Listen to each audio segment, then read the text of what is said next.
করেছেন, তাদের কারণে অনেকে বিদেশে চিকিৎসার সুযোগ পেয়েছেন, তাদের কারণে অনেকে দেশে আসার সুযোগ পেয়েছেন।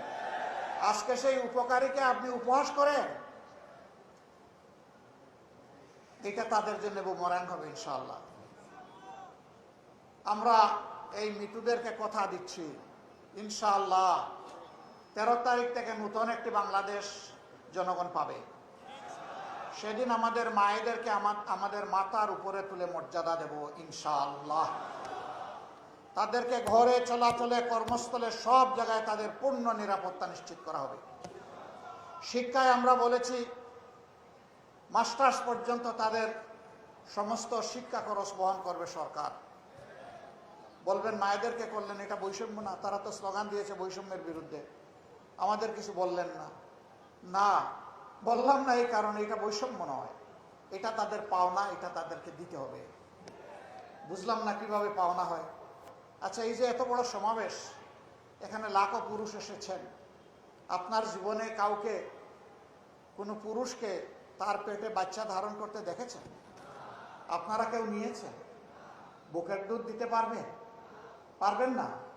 নিজের বুককে সন্তানের জন্য, শিশুর জন্য বিছানা বানায় দিতে পারবে? এই নিয়ামত আল্লাহ তাআলা মাদেরকে দিয়েছেন। এই মাদেরকে যে জাতি সম্মান করবে, আল্লাহ তাআলা সেই জাতিকে সম্মানিত করবেন ইনশাআল্লাহ। আর এই মাদেরকে যারা সম্মান করতে জানবে না, তারা আল্লাহর কাছ থেকে কোনো সম্মান পাবে না। জুলাই যোদ্ধারা রাস্তায় নেমে বলে নাই আমাদেরকে বেকার ভাতা দেন, তারা বলেছে আমাদেরকে কাজ দেন। আমার পাওনা কাজটা আমার হাতে তুলে দেন। মামু খালুর টেলিফোন আর কৌটায় আমার নিজের মেধা যেন হারিয়ে না যায়, এই ছিল তাদের দাবি, যে আমার মেধা যোগ্যতা অনুযায়ী আমার যে প্রাপ্য সেটা আমার হাতে দেন। আমরা যুবকদেরকে বলছি পরিষ্কার, একদম সাফ, আমরা যুবকদের হাতে বেকার ভাতা তুলে দিয়ে অপমানিত করব না। আমরা তাদের প্রত্যেকটা হাতকে মজবুত করে গড়ে দেব দেশ গড়ার কারিগর হিসাবে। তারপরে কাজ তুলে দিয়ে বলবো এবার আগাও, এদেশ তোমার। এবার চিৎকার দিয়ে বলো আমিই বাংলাদেশ। সেই বাংলাদেশের গর্বিত নাগরিক বানাতে চাই যুব সমাজকে। আপনারা দোয়া করবেন। সম্মানিত বন্ধুগণ, বিভিন্ন ধরনের অনেক কিছু রটায় গঠায়, কারা করে এগুলা?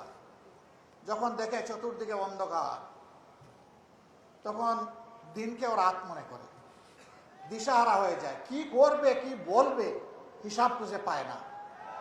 কিন্তু মনে রাখবেন, এ দিয়ে জনগণের ভালোবাসার জোয়ার ঠেকানো যাবে না। জনগণের দেহের উপর চাবুক মারতে পারবেন, মনের উপরে চাবুক মারতে পারবেন না। গত কয়েকদিন ধরে বাংলাদেশে অনেকগুলা ঘটনা ঘটেছে মা বোনদেরকে অপমান করার, তার প্রতিবাদ আমি করি, এখন আমার পিছনে লেগেছে, ডাকাতের মতো, ছুরের মতো লেগেছে। সামনে থেকে মোকাবেলা করার সাহস নাই, পিছন থেকে এখন আমার পিছনে লেগেছে। হ্যাঁ, পিছনের লোকেরা ইনশাল্লাহ পিছনে পড়ে থাকবে, সামনে যেতে পারবে না। ওরা পিছনে থেকে জাবর কাটবে, সামনে সিংহে পুরুষের মতো যাওয়ার সাহস ওদের নাই। আহ্বান জানাই, আসো, নিজের আদর্শ, কর্মসূচি, পরিকল্পনা, বক্তব্য, চরিত্রে নিয়ে আসো। বলবা আমাদের দল, আমাদের শাসকই পারবে, আমাদের সরকারই পারবে একটা দুর্নীতিমুক্ত বাংলাদেশ দিতে। অবশ্যই এইভাবে বলেন নাই, কেউ কেউ বলেছেন ঠুটি চেপে ধরতে, বগলের তলে ঋণ খেলাপি, আর আপনি দিবেন বাংলাদেশ দুর্নীতিমুক্ত করে আশ্বস্ত। পেছায়ও আসবে এই কথা শুনে। সম্মানিত ভাইয়েরা, জনগণ চালাকি সবার বুঝে, জনগণকে কেউ যেন বোকা না। এখন রটাচ্ছে কোন আমলের কোন কর্মচারীকে নিয়োগ দেওয়া হয়েছে। 11 দল যদি ক্ষমতায় আসে জামাতের নেতৃত্বে, এদের সবাইকে বাদ দিয়ে দেবে। আমাদের অঙ্গীকার ইনসাফ কায়েম করা।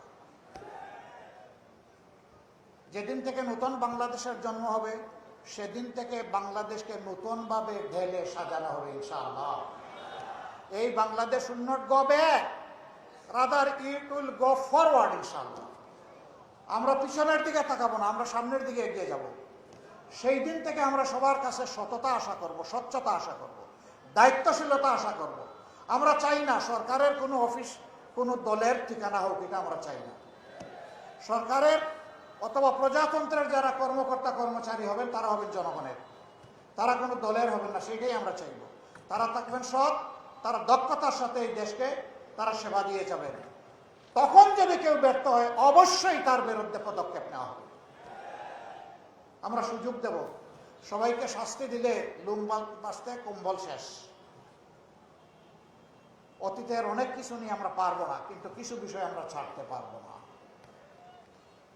আমরা ছাড়তে পারবো না আবু সাঈদের হত্যাকারীকে, আমরা ছাড়তে পারবো না আবরার ফাহিদের যারা হত্যাকারী, তাদের শাস্তি বাস্তবায়ন না হওয়া পর্যন্ত তাদের জন্য কোনো ছাড় নাই। তাদের সহযোদ্ধা শরীফ ওসমান বিন হাদি, তার হত্যাকারীর জন্য কোনো মায়া নাই, দয়া নাই, ছাড় নাই। এদের সহযোদ্ধাদের বিচার তো হতে হবে, এটা তো ন্যায্যতার দাবি। তবে কারো উপর অবিচার করা হবে না ইনশাআল্লাহ। কোনো পাইকারি জরিমানা নাই, ন্যায় অন্যায় সব কিছুকে গুলায় ফেলার কোনো কর্মসূচি আমাদের নাই। তারপরে আমরা কথা দিচ্ছি, মানুষ তো ভুল করতেই পারে। অনুতপ্ত হয়ে যদি তারা তাদের কর্মের মাধ্যমে প্রমাণ করে যে তারা তাদের কাজের জন্য লজ্জিত, অবশ্যই তাদের ব্যাপারটা ইতিবাচকভাবে বিবেচনা করে বলবে ইনশাআল্লাহ। এই দেশ চালাতে হবে।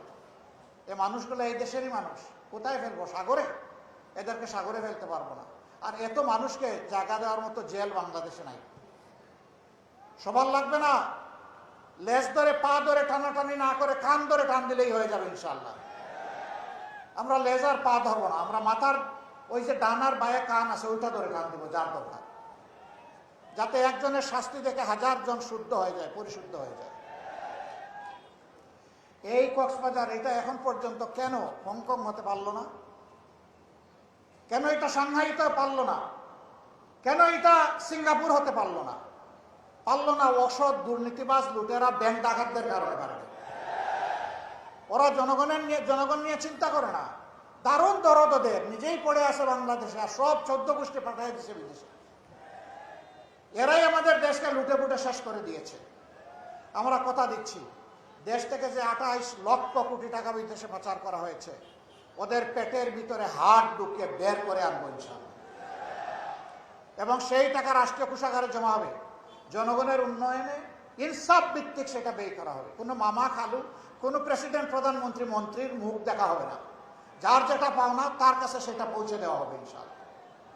কক্সবাজার এটা অপার সম্ভাবনার একটা পর্যটন এরিয়া, কিন্তু না, সেভাবে বিকশিত করা যায়নি। এখানে অনেক অনিরাপত্তা আছে, সোশ্যাল ক্রাইম আছে। কেন এটাকে ক্লিন জোন করা গেল না? ওই দুষ্টদের কারণেই করা যায়নি। মতলববাদ যারা জনগণের অনুমতি বিক্রি করে ফেরি করেছে, খেয়েছে, ওরাই আমাদের এইটাকে আগাতে দেয়। সম্মানিত ভাইরা, সব জায়গায় শিক্ষাই হচ্ছে জাতির মেরুদণ্ড। এই জায়গার মানুষের প্রাণের দাবি এখানে একটা পাবলিক বিশ্ববিদ্যালয়। আমরা আপনাদেরকে না, আপনারা বোধহয় চান না, তো আওয়াজ দিয়ে খুব হালকা দেখলাম। আপনারা চান? যদি চান দোয়া করেন। শুধু বিশ্ববিদ্যালয়ের মানে দোকান খোলা না, সার্টিফিকেট তৈরির ফ্যাক্টরি না, আমরা সেই শিক্ষা ব্যবস্থা গড়ে তুলতে চাই যেই শিক্ষা মানুষকে মানুষ বানাবে, আবার একই সাথে দেশ পড়ার কারিগর বানাবে। আমরা কোনো একাডেমিক জাস্ট থিওরিটিক্যাল এডুকেশনে বিশ্বাসী নই। আমরা মোরাল এবং প্রফেশনাল এডুকেশন আমাদের সন্তানদের হাতে তুলে দেবো ইনশাআল্লাহ। কোনো গরিবের সন্তান ওই শিক্ষা থেকে বাদ পড়বে না, ওই শিশুর দায়িত্ব সরকারের। কারণ আমরা রাজার ছেলে রাজা হোক, এই রাজনীতির আমরা বিরোধী। যার যোগ্যতা আছে সেই এই দেশের সেবক হোক, ওইটাই আমরা দেখতে চাই। আমরা আল্লাহর কাছে দোয়া করি, আমার একজন রিক্সা চালক শ্রমিক ভাইয়ের মেধাবী সন্তান আগামীতে বিকশিত হয়ে সে যেন বাংলাদেশের প্রধানমন্ত্রী হতে পারে। আমরা ওই দেশটা করতে চাই, ওই দেশটা আমরা দেখতে চাই যেই দেশে ইনসাফ কায়েম হওয়ার মানে হচ্ছে একজন সাধারণ মানুষ অপরাধ করলে তার যে শাস্তি হবে, দেশের প্রেসিডেন্ট প্রধানমন্ত্রী যদি একই অপরাধ করেন তাদেরকে আইন ছাড় দিয়ে কথা বলবে না। আমরা সেই বাংলাদেশটা করতে চাচ্ছি। ওই বাংলাদেশ আপনারাও চান? আলহামদুলিল্লাহ, আসুন তাইলে সেই বাংলাদেশের জন্য আমরা এগিয়ে যাই। দুটি ভোট, প্রথমটা কি ভোট? হা ভোট। প্রথমটা কি ভোট? কিসের পক্ষে? হা। জুলাইয়ের আকাঙ্ক্ষার পক্ষে হা। জুলাই যে আকাঙ্ক্ষা ধারণ করে তাকে সম্মান করার নাম হচ্ছে হা। অনেকে প্রথমে না বলছে, এখন জাতির ঠেলা খাই এখন আস্তে আস্তে হা বলা শুরু করছে। এটা তাদের মুখের নয়, বুকের কথা হোক, আমরা দোয়া করি। কিন্তু এবার কেউ নার পক্ষে দাঁড়ালে জাতি তার কাছ থেকে হিসাব নিকাশ ভালো করে বুঝে নিবে ইনশাল্লাহ। 12 তারিখ প্রথম রুট হবে ইনশাল্লাহ হায়। হা মানে আজাদি, না মানে গুলামি। আজাদি না গুলামি? আজাদি না গুলামি? ইনশাল্লাহ আমরা সবাই হা ভোট দিব। সমস্ত জনগণকে উদ্বুদ্ধ করে সাথে নিয়ে জোয়ার সৃষ্টি হয়েছে, সেই জোয়ার ভোটের বাক্সে পৌঁছে দেব ইনশাল্লাহ। এরপরে ভোটটা হচ্ছে 11 দলের মনোনীত ঐক্যবদ্ধ বাংলাদেশের প্রার্থীদের জন্য। এখানে 4টি আসনে দাঁড়িপাল্লার প্রার্থীরা আছেন। আমরা একটা আসনের প্রার্থীর হাতে আজকে মহেশখালীতে সেই প্রতীক তুলে দিয়ে এসেছি। বাকি 3 জন ইনশাল্লাহ এখানে হবে। কক্সবাজারের প্রার্থী আসেন, এইদিকে আসুন, ডান দিকে আমরা ভাই ডান আমরা ডান ফোন করি ভাই। মাশাআল্লাহ, আপনারা আপনাদের এই ভাইকে চিনেন? ফারুককে চিনেন? অনেকে ভয় দেখাচ্ছে, তার বিরুদ্ধে নাকি হেভি ওয়েট আছে। ওয়েট ইনশাল্লাহ মাপা হয়ে যাবে 12 তারিখ ইনশাল্লাহ। জনগণের রায়, এই হাতে ধরো, জনগণের রায় যেদিকে পড়বে সেটাই হবে হেভি ইনশাল্লাহ। ইনশাল্লাহ তারুণ্যের বাংলাদেশ ইনশাল্লাহ। মার্কা আছে? কোনসে মার্কা?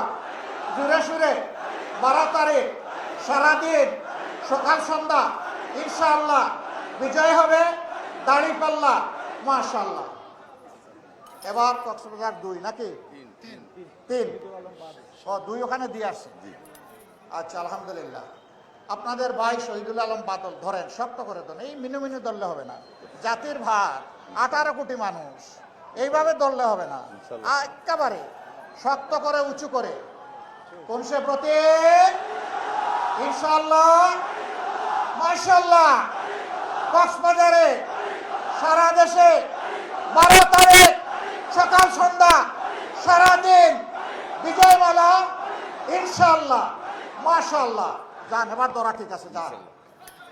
এরপরে কক্সবাজার 4, আলহামদুলিল্লাহ চিনেন?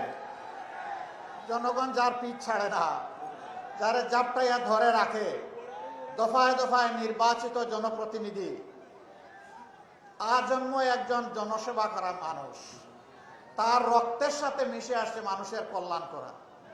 তিনি হচ্ছেন আপনাদের সম্মানিত জেলা আমির জনাব নূর আহমদ আনোয়ারি। নূরও আবার আনোয়ারও, বুঝতে পারছেন? মানে আলোর মেলা। ইনশাআল্লাহ এই কক্সবাজার আলোকিত হবে ইনশাআল্লাহ। কোন সে প্রতীক? জোরে সুরে ইনশাআল্লাহ। 12 তারিখ ইনশাআল্লাহ। মাশাআল্লাহ, বিজয় হবে দাঁড়িপাল্লা। শুকরিয়া। আপনাদের কাছে কক্সবাজারবাসী আমাদের আহ্বান, 4টা আসন আমাদেরকে তুলে দিন। আমাদেরকে মানে বাংলাদেশ জামাতে ইসলামীকে নয়, আমাদেরকে মানে জুলাইয়ের যুবকদের হাতে তুলে দেন। যুবকরা তৈরি হয়ে যাও, এই বাংলাদেশ তোমাদের জন্য তৈরি করে আমরা খুব তাড়াতাড়ি তোমাদের হাতে তুলে দিচ্ছি। রেডি আসো ইনশাআল্লাহ। আপনারা সারা দেশের মতো এই 4টি আসন যদি আল্লাহর উপর ভরসা করে আস্থা রেখে আমাদের হাতে তুলে দেন, আমরা কথা দিচ্ছি আপনাদের আস্থার প্রতিদান দেব ইনশাআল্লাহ। দোয়া করবেন, বেঁচে থাকলে ওয়াদার বরখেলাফ ইনশাআল্লাহ হবে না ইনশাআল্লাহ। আপনাদেরকে যা বলা হবে আর যা অবলা রয়ে গেছে কিন্তু আপনাদের পাওনা সব কিছু আপনাদের হাতে তুলে দেওয়া হবে ইনশাআল্লাহ। আল্লাহ হাফিজ। লিল্লাহি তাকবীর, লিল্লাহি তাকবীর। ইনকিলাব, ইনকিলাব, ইনকিলাব, ইনকিলাব, ইনকিলাব জিন্দাবাদ। আসসালামু আলাইকুম ওয়া রাহমাতুল্লাহ।